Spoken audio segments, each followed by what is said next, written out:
राजधानी के कई हिस्सों में ओजोन प्रदूषण खतरा स्तर तक बढ़ा, जो सीमा से लगभग 2 गुना हो गया है। पृथ्वी विज्ञान मंत्रालय की सफर संस्था के अनुसार मेजर ध्यानचंद नेशनल स्टेडियम के आसपास इलाकों में ओजोन 239 माइक्रोग्राम प्रति क्यूबिक मीटर तक पहुंच गई है। राष्ट्रीय वायु गुणवत्ता मानकों के अनुसार यह स्तर 100 माइक्रोग्राम प्रति क्यूबिक मीटर से अधिक नहीं होना चाहिए।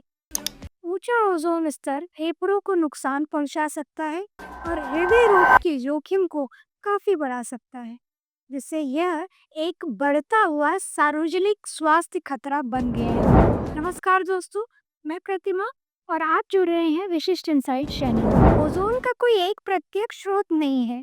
अधिक गर्मी में सूरज की रोशनी, गाड़ियों, पावर प्लांट और अन्य स्रोतों से निकला धुआं वायुमंडल में रिएक्ट करके ओजोन बनाते हैं, जिससे ओजोन स्तर बढ़ जाता है। Centre for science and environment की एक रिपोर्ट के अनुसार भारत के कई शहरों में ओजोन प्रदूषण में चिंताजनक वृद्धि हुई है। इस बार गर्मी से 10 प्रमुख शहरों में खतरनाक रूप से ओजोन बढ़ा, जिसमें दिल्ली सबसे ज्यादा प्रभावित रहा। वैज्ञानिकों ने बताया कि ओजोन स्पाइस पहले गर्मियों के महीनों तक ही सीमित थे, पर अब यह साल भर की चिंता बन गई है। दक्षिणी और पश्चिमी तटीय महानगरीय क्षेत्रों में यह समस्या विशेष रूप से गंभीर है।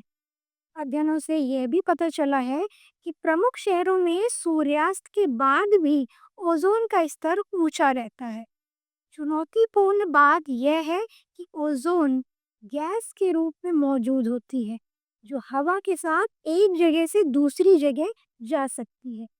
मतलब दिल्ली जैसे प्रदूषित क्षेत्रों में उत्पन्न ओजोन आसपास के क्षेत्रों में बह सकती है, जहां प्रदूषण का कोई प्रत्यक्ष स्रोत नहीं है। ऐसे में सरकार को ओजोन नियंत्रण के लिए उद्योगों, वाहनों, घरों और खुले में जलने से होने वाले उत्सर्जन को रोकने के लिए सख्त नियम लागू करने होंगे। तो आज के सेशन में इतना ही। फिर मिलेंगे किसी और जानकारी के साथ। तब तक के लिए धन्यवाद।